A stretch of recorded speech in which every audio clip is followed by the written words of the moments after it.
Hello friends, कल से मैंने सरफेस टेंशन की एक सीरीज स्टार्ट की है।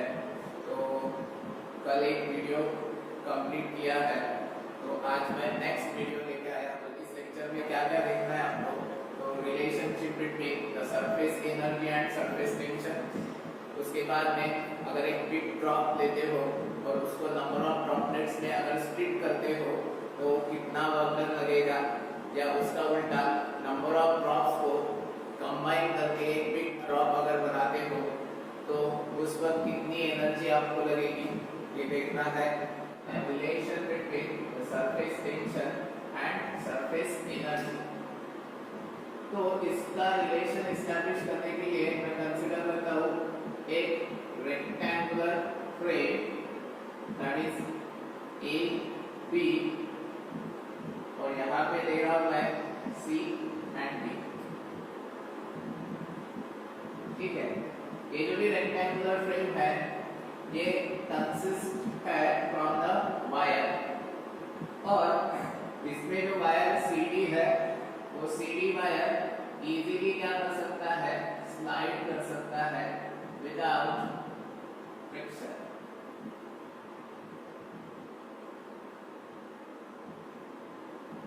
ठीक है, अब देखो इस फ्रेम को मैं क्या करता हूँ कि एक सॉल्यूशन लेता हूँ, सोप सॉल्यूशन, उस सोप सॉल्यूशन में इसको डीप कर देता हूँ और बाहर निकालता हूँ और उसको हॉरिजॉन्टली रख देता हूँ। तो ऑब्वियसली ये जो भी रेक्टेंगुलर पोर्शन दिखाया है मैंने वायर का, तो वहां पे एक सोप फिल्म क्रिएट हो जाएगी। ठीक है, लेकिन आप कल देख चुके हो कि जो भी यहाँ पे जो सोप फिल्म क्रिएट होगी वो उसका एरिया क्या करना चाहेगी, मिनिमाइज करना चाहेगी। ठीक है, तो ये जो भी एरिया मिनिमाइज करना चाहती है तो किसकी वजह से, because of the surface tension.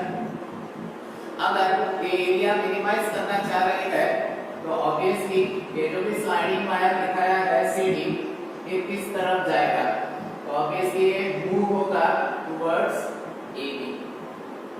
अब यहाँ पे अगर इस वायर को मेरे को डिस्प्लेस नहीं करना है टुवर्ड्स AB, तो आपको क्या करना पड़ेगा, जितना फोर्स ये जो भी सोप फिल्म है वो वायर CD के ऊपर अप्लाई कर रही है, कंसीडर करो वो फोर्स है F, उतना ही फोर्स आपको अपोजिट डायरेक्शन में अप्लाई करना पड़ेगा, सो that this wire CD will not move towards the AB।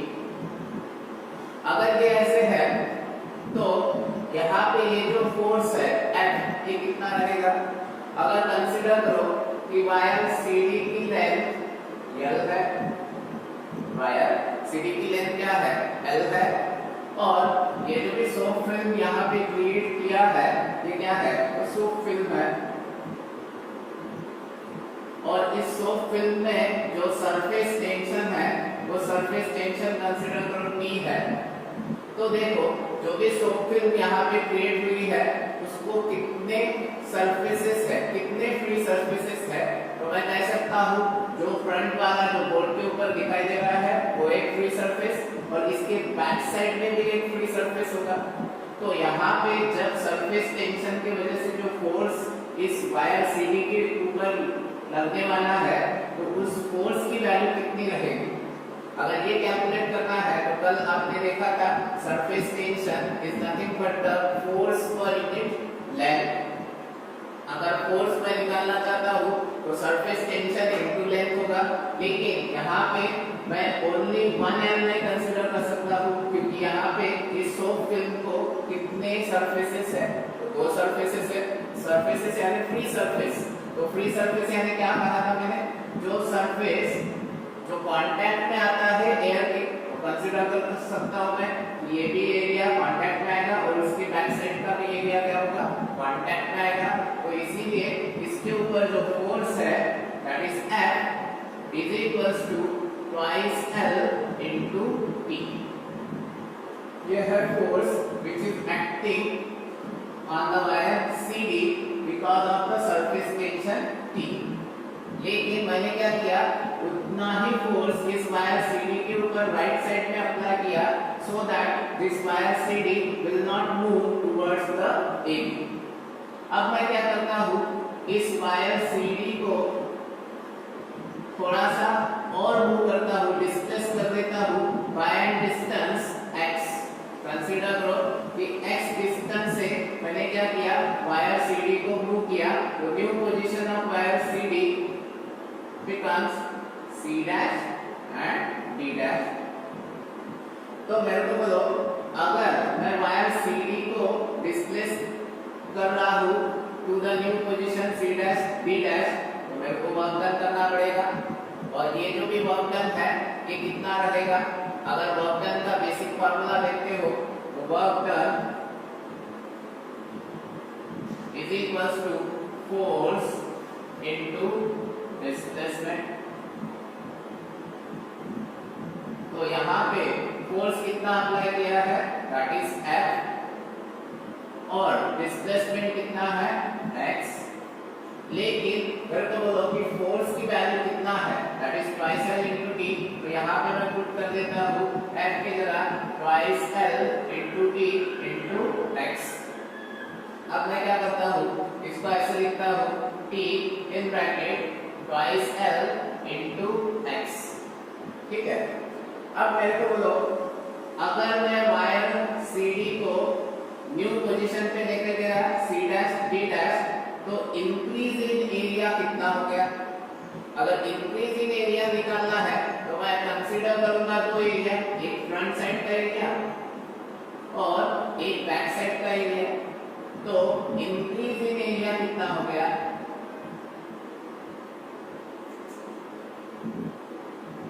Increase in area is equals to front side का लेंथ है L और डिस्प्लेसमेंट है x यानी Lx, और बैक साइड का again Lx plus Lx that is twice Lx।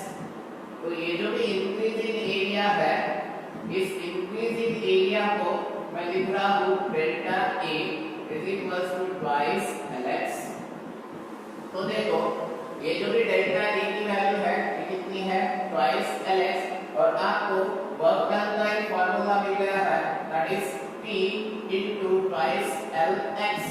तो इस ट्वाइस Lx की जगह मैं डेल्टा A लिख सकता हूँ, therefore work done is equals to P in bracket twice Lx था, तो इस ट्वाइस Lx की जगह क्या रखता हूँ, that is W is equals to P into delta A।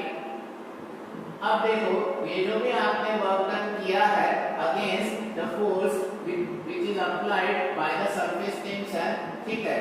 तो ये जो वर्क डन रहेगा, ये वर्क डन स्टोर्ड हो जाएगा in the form of energy, और किसमें स्टोर हो रहा है, in the form of energy that is surface film के अंदर। तो इसीलिए इस वर्क डन को ही मैं कहता हूँ सरफेस एनर्जी, और इस एनर्जी का जो टाइप रहेगा वो रहेगा पोटेंशियल एनर्जी। ठीक है, तो इसीलिए मैं इसको U से डिनोट कर सकता हूँ। U यानी क्या, सरफेस एनर्जी, तो U equals to P into delta A। तो देखो यहाँ पे सरफेस टेंशन का और एक फार्मूला मिल गया, that is U upon delta A। U क्या है, तो surface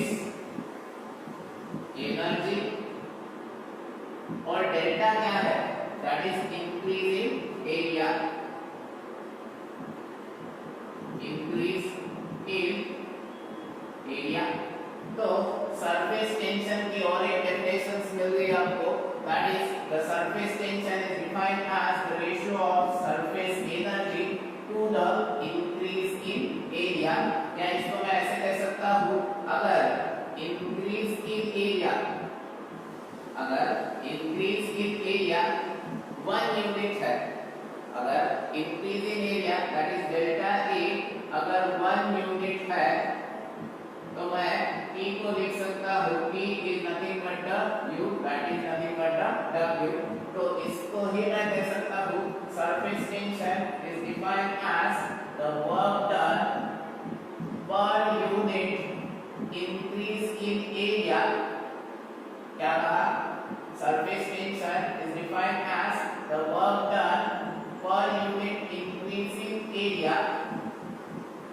against the force of surface tension, against the force of surface tension,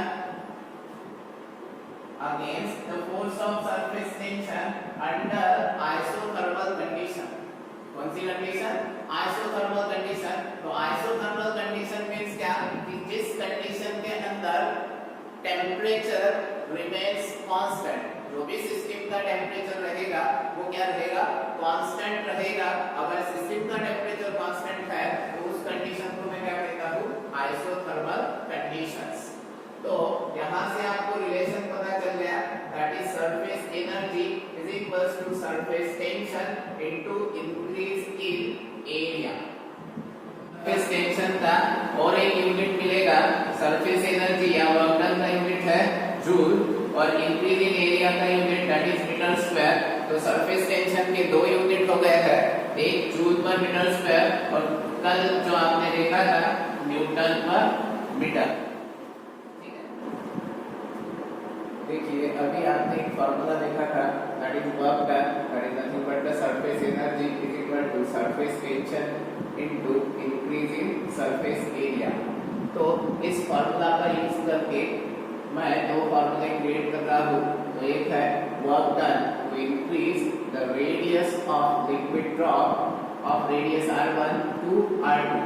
यानी क्या कि यहाँ पे एक लिक्विड ड्रॉप है जिसका रेडियस r1 है और मैं क्या कर रहा हूँ कि यहाँ पे इस रेडियस r1 को r2 यानी इंक्रीज कर रहा हूँ. तो यहाँ पे ऑब्वियसली जो ड्रॉप का साइज है वो बढ़ जाएगा और उसकी जो रेडियस है वो है r2. तो देखो अगर मेरे को वर्क डन निकालना है तो ये इनिशियल कंडीशन है और ये फाइनल कंडीशन है.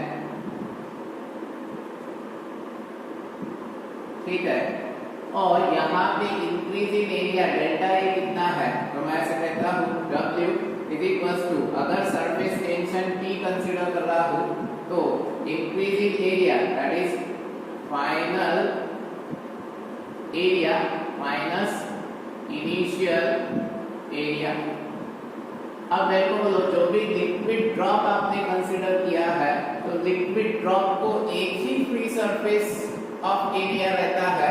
तो इसीलिए अगर एक फ्री सरफेस है तो यहाँ पे T in bracket final area तो स्फीयर का जो सरफेस एरिया है वो रहता है 4 पाई r2 स्क्वायर और यहाँ पे इसका इनिशियल जो सरफेस एरिया रहेगा वो रहेगा 4 पाई r1 स्क्वायर. तो आपको फॉर्मूला मिल जाता है 4 पाई r2 स्क्वायर माइनस 4 पाई r1 स्क्वायर. इसमें से 4 पाई अगर कॉमन निकालता हूँ तो आपको मिलेगा that is 4 pi t in bracket r2 square minus r1 square. ठीक है. तो ये क्या है? That is work done to increase the radius of liquid drop of radius r1 to r2. और यहाँ पे मैं कंडीशन लिख सकता हूँ r2 is greater than r1. Similarly इसी टाइप का और एक फॉर्मूला बनाना है, that is work done to increase the radius of soap bubble of radius r1 to r2. Again यहाँ पे मैं कह सकता हूँ r2 is greater than r1. But यहाँ पे जैसे लिक्विड ड्रॉप को फ्री सरफेस ऑफ एरिया लिखना है, ओनली एक ही है, फ्री सरफेस एक ही रहता है. लेकिन अगर मैं कंसीडर करता हूँ सोप बबल, तो सोप बबल को फ्री सरफेसेस कितने हैं? Soap bubble is having 2 free surface. ठीक है. सो बबल को 2 फ्री सरफेसेस है तो इसीलिए यहाँ पे जब आप एरिया का फॉर्मूला, सरफेस एरिया का फॉर्मूला आप कंसीडर करोगे तो 4 बाय r स्क्वायर नहीं आएगा. तो इसके लिए मैं ऐसे कहता हूँ कि एक सोप बबल है जिसकी रेडियस r1 है. तो इनर वाला surface area that is 4 by r1 square और आउटर वाला surface area that is again 4 by r1 square. The total surface area कितना हो जाएगा? That is 8 by r1 square. ठीक है. सिमिलरली इसको आपने क्या किया, साइज बढ़ा दी है, तो साइज बढ़ा दी है तो रेडियस बढ़ जाएगी, तो इसका भी सरफेस एरिया कितना आएगा, that is 8 pi r2 square.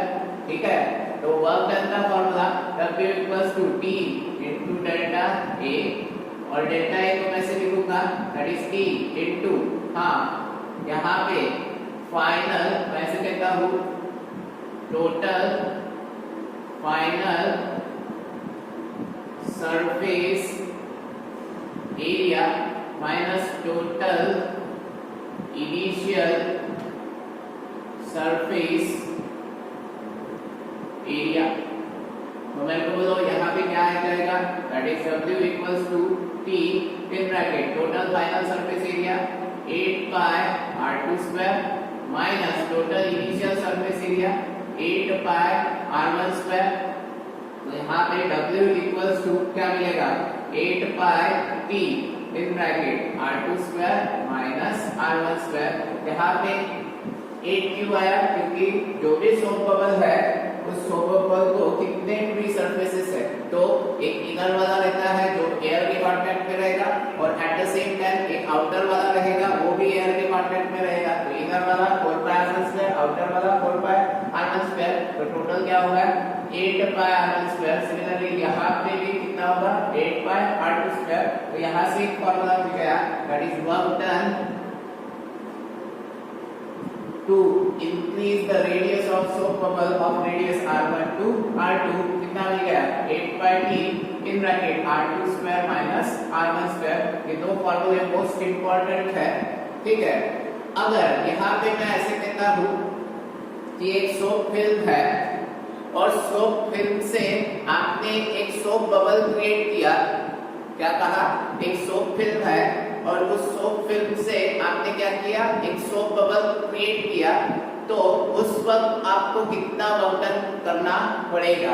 तो मेरे को बोलो, अगर इनिशियली मैं सोप फिल्म कंसीडर कर रहा हूँ, ठीक है, तो वो स्फीयर है क्या, नहीं स्फीयर नहीं है, यानी यहाँ पे मैं कंसीडर कर सकता हूँ r1 equals to 0, r1 equals to 0। लेकिन सोप बबल क्रिएट होने के बाद में कंसीडर करो उसकी रेडियस है r, तो मेरे को वर्क डन कितना करना पड़ेगा, तो इसमें मैं कंसीडर कर सकता हूँ r2, that is r2 is equals to r, और r1 कितना है 0, तो मेरे को वर्क डन का फार्मूला मिल जाएगा, that is 8 pi t into r square. यह है work done to blow a soap bubble from a soap film. अगर कोई एक सोप फिल्म है और उसको अगर आप सोप बबल में कन्वर्ट कर रहे हो तो आपको कितना वर्क डन करना पड़ेगा, that is 8 pi into surface tension into r square. समझ में आया? तो देखो नेक्स्ट टॉपिक जो है that is splitting of big drop of liquid of radius capital R into n number of droplets. यानी क्या कि अगर आप क्या करते हो कि लिक्विड को स्प्रे करते हो, तो स्प्रे करने के बाद में जो छोटे छोटे ड्रॉपलेट्स बनते हैं, ठीक है, तो आपको यहाँ पे क्या करना पड़ेगा, जो भी बिग ड्रॉप है उसको अगर स्प्लिट कर रहे हो तो ऑब्वियसली आप क्या कर रहे हो, तो वर्क डन कर रहे हो, तो वो जो भी वर्क डन है वो कितना रहेगा, वो फार्मूला के टर्म में आपको कैलकुलेट करना है। तो कंसीडर करो एक बिग ड्रॉप जिसकी रेडियस कैपिटल R है, इसका सरफेस एरिया कितना रहेगा, that is 4 pi r square, क्योंकि मैंने क्या किया है, लिक्विड ड्रॉप कंसीडर किया है और उसको एक ही फ्री सरफेस रहता है, तो इसीलिए area of this big drop is equals to 4 pi r square. और इस बिग ड्रॉप का जो वॉल्यूम रहेगा वो वॉल्यूम कितना रहेगा, तो स्फीयर है, स्फीयर का वॉल्यूम 4/3 पाई r क्यूब। ठीक है, इस बिग ड्रॉप को आप छोटे छोटे ड्रॉपलेट्स में क्या कर रहे हो, कन्वर्ट कर रहे हो, और ये जो भी ड्रॉपलेट्स है हर एक ड्रॉपलेट्स की n नंबर ऑफ ड्रॉपलेट्स में कन्वर्ट कर रहे हो, और हर एक ड्रॉपलेट की जो रेडियस है वो कितना है, दैट इज r। ठीक है, तो मेरे को बोलो सिंगल एक ड्रॉप का सरफेस एरिया कितना आएगा, 4 पाई r स्क्वायर, और यहाँ पे एक ड्रॉप का वॉल्यूम कितना आएगा, that is 4/3 pi R cube. ठीक है। तो यहाँ पे मेरे को बोलो, अगर इन टोटल n ड्रॉपलेट्स का सरफेस एरिया चाहिए तो आप क्या करोगे, एक ड्रॉप का surface area multiply by n, और अगर टोटल वॉल्यूम चाहिए तो टोटल वॉल्यूम कितना आएगा, दैट इज एक ड्रॉपलेट्स का वॉल्यूम मल्टीप्लाई बाय n, यानी आपको मिल जाएगा total volume and total surface area. लेकिन यहाँ पे क्या हुआ, volume of big drop and volume of n number of droplets, ये क्या रहेंगे, इनके बीच में रिलेशन क्या रहेगा। तो मैं ऐसे कह सकता हूँ कि इन दोनों, इसका वॉल्यूम यानी बिग ड्रॉप का वॉल्यूम और n नंबर ऑफ ड्रॉपलेट्स के टोटल वॉल्यूम एक ही रहेंगे। अगर इसका वॉल्यूम कंसीडर करो 4 सेंटीमीटर क्यूब है, तो टोटल ड्रॉपलेट्स का जो भी वॉल्यूम रहेगा वो भी कितना रहेगा, दैट इज 4 सेंटीमीटर क्यूब। यानी वॉल्यूम में चेंज हो रहा है क्या, नहीं, वॉल्यूम में क्या हो रहा है, चेंज नहीं हो रहा है, वॉल्यूम इज कांस्टेंट।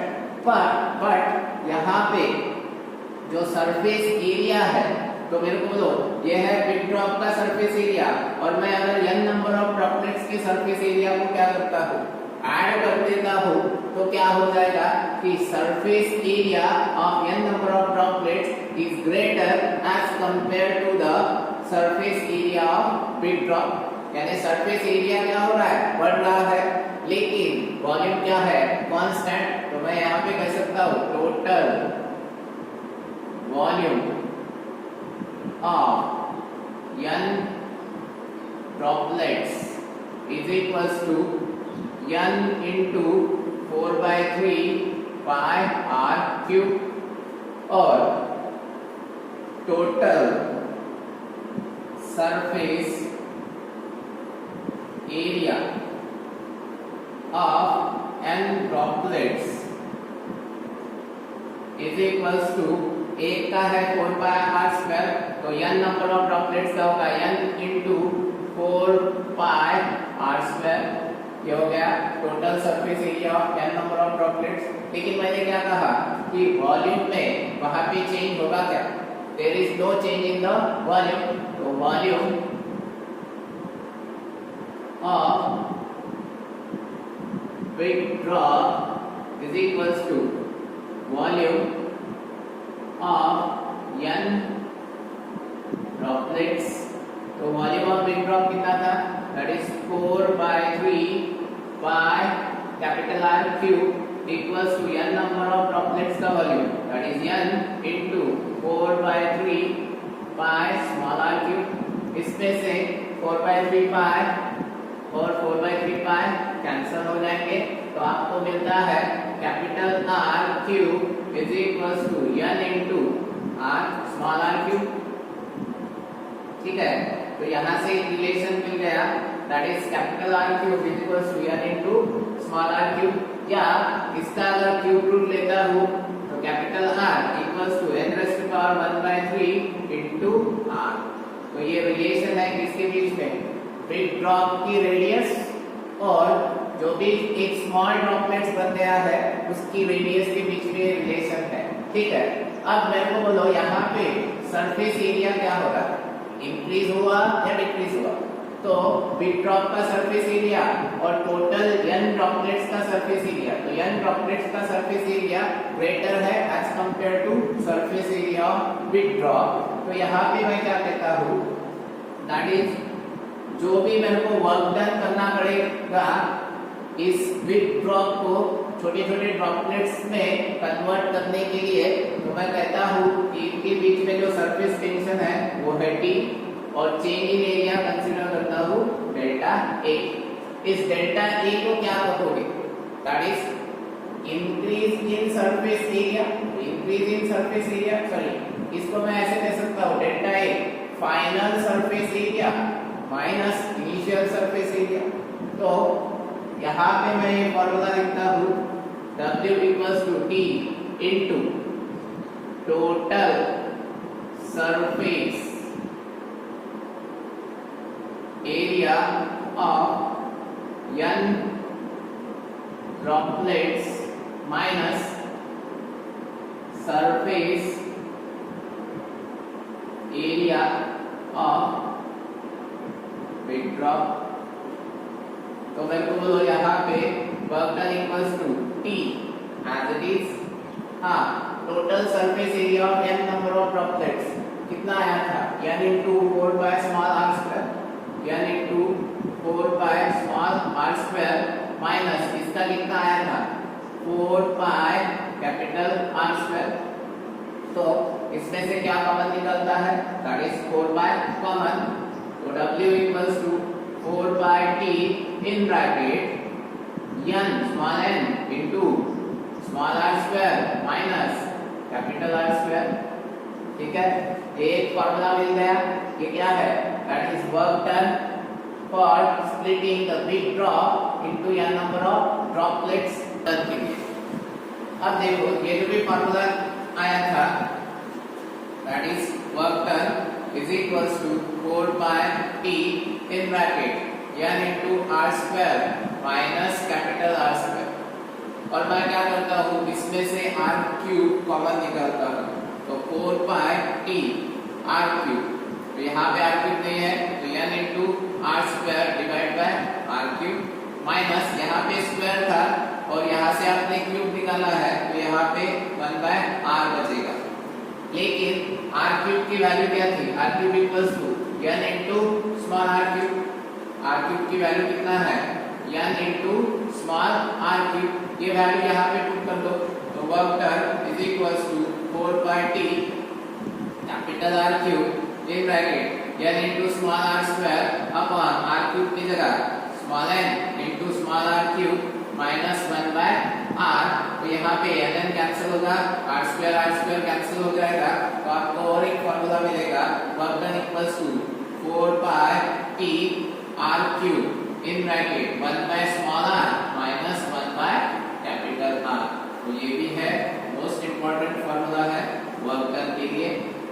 लेकिन क्या किया, बिग ड्रॉप ऑफ लिक्विड को n नंबर ऑफ ड्रॉपलेट्स में अगर स्प्लिट करते हो तो आपको इतना वर्क डन क्या करना पड़ेगा, अप्लाई करना पड़ेगा। जो सरफेस एरिया है वो इंक्रीज हो गया।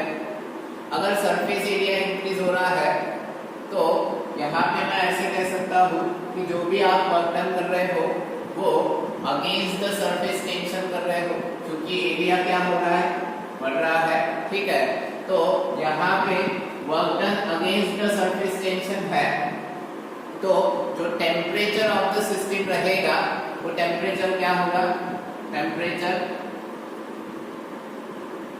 डिक्रीज होगा। इसीलिए मैं कहता हूँ कि जब आप क्या करते हो, लिक्विड को स्प्रे करते हो तो जो भी छोटे छोटे ड्रॉपलेट्स होते हैं वो अगर आपके फेस के ऊपर गिरते हैं तो आपको कूल फील होता है, क्योंकि टेम्परेचर ऑफ द सिस्टम क्या हो रहा है, डिक्रीज हो रहा है। और temperature of the system decrease हो रहा है तो वहां पे एनर्जी का क्या होगा, जो भी हीट एनर्जी है वो हीट एनर्जी क्या होगी, लॉस होगी। तो इसीलिए मैं कहता हूँ लॉस ऑफ हीट एनर्जी। तो मेरे को कैलकुलेट करना है जो भी टेम्परेचर में डिक्रीज हो रहा है तो कितने डिग्री सेल्सियस से टेम्परेचर डिक्रीज हो रहा है। अगर ये निकालना है तो मैं कहूंगा by the law of conservation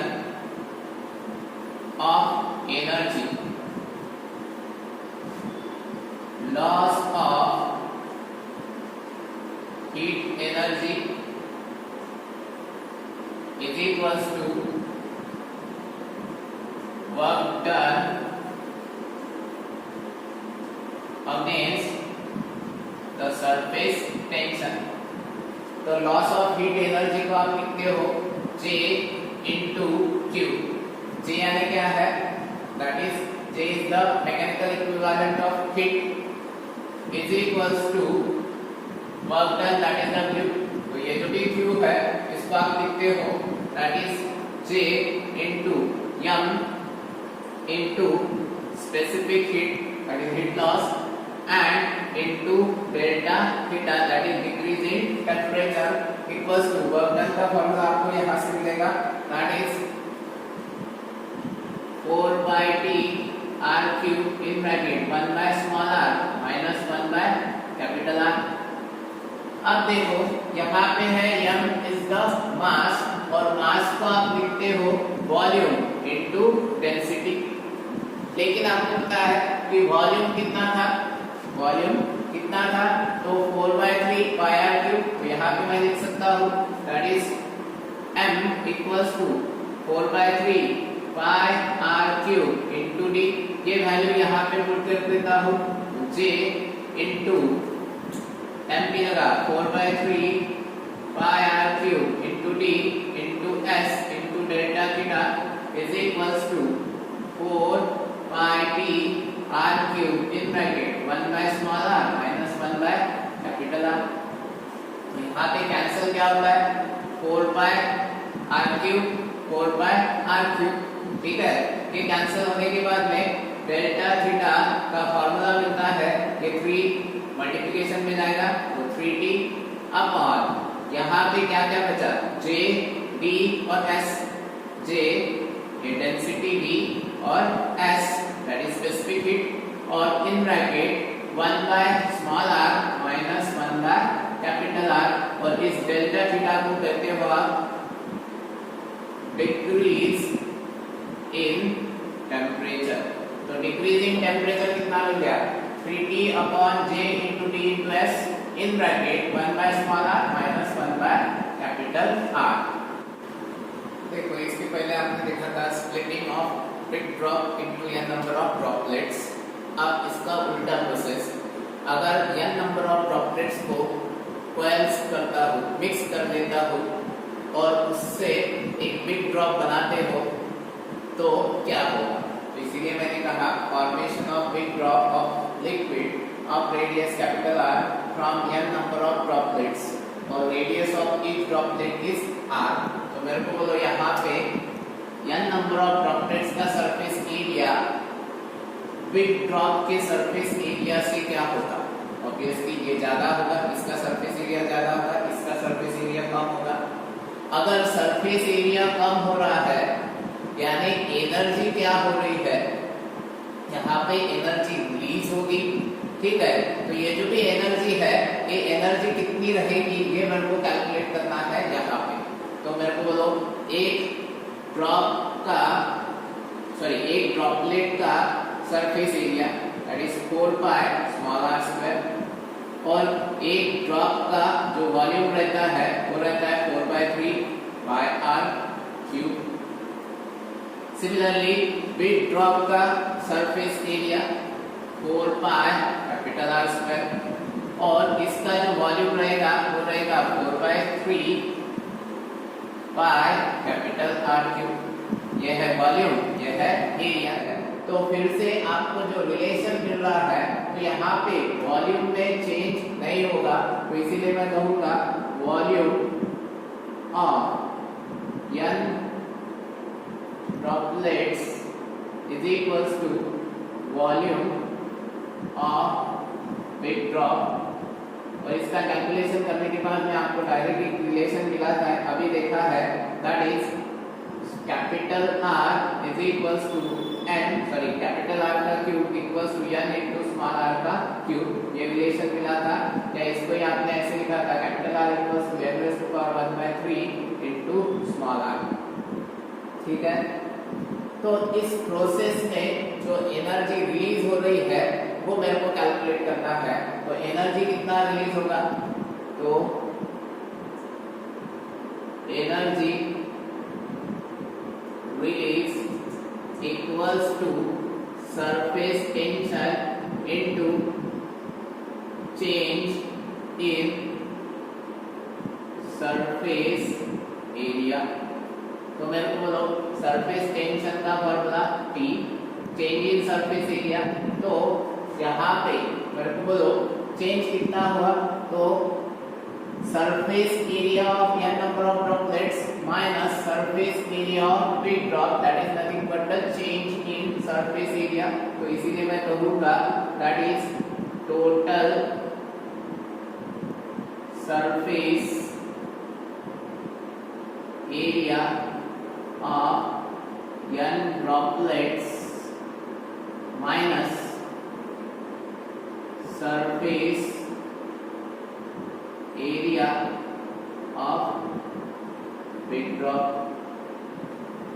तो energy release equals to T in bracket total surface area of n number of droplets n into 4 pi small r square minus surface area of big drop is equals to 4 pi capital R square.